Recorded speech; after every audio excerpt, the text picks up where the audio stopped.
वृंदावन में श्री कृष्ण जी की एक अनन्य भक्त रहती थी। उनका नाम कांताबाई था।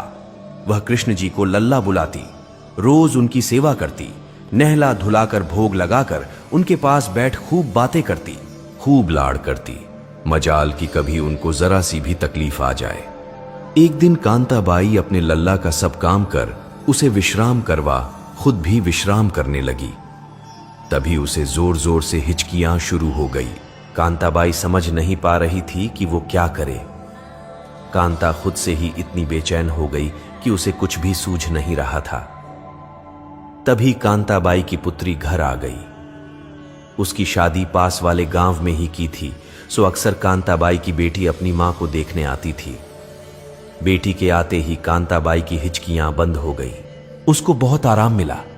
कांताबाई ने सारी बात अपनी बेटी को बताई कि कैसे वो हिचकियों से परेशान हुई थी।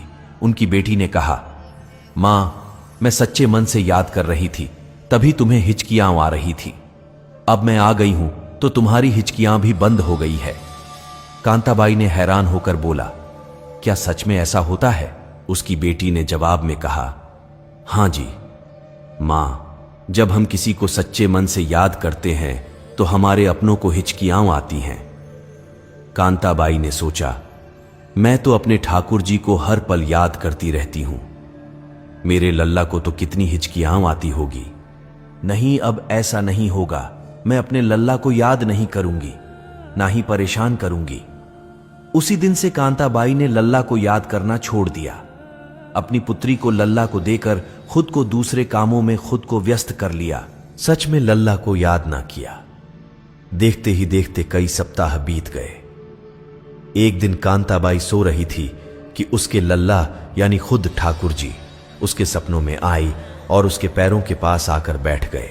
खुशी के आंसुओं के साथ वो रोने लगते हैं। कांताबाई जी उठ जाती है और प्रभु को प्रणाम करती है। मेरे लल्ला, मेरे प्रभु, आप तो उनको भी नहीं मिलते जो समाधि लगाकर ध्यान लगाते हैं, तो फिर मुझ पापिन को कैसे साक्षात आपके दर्शन हो गए, जबकि अब तो मैं आपको याद भी नहीं करती। कृष्ण जी ने मुस्कुराते हुए कहा, मां, जब भी कोई मुझे याद करता है तो उसके पीछे उसका स्वार्थ होता है, या कोई साधु जिसको मुक्ति पाने का स्वार्थ छुपा होता है। लेकिन धन्य हो मां तुम, जिसने ये सोचकर याद करना छोड़ दिया कि मेरे लल्ला को हिचकियां आती होगी। मेरी इतनी परवाह करने वाली मां भक्त पहली बार देखी है। उन्होंने कांताबाई को वैकुंठ में स्थान पाने का आशीष दिया।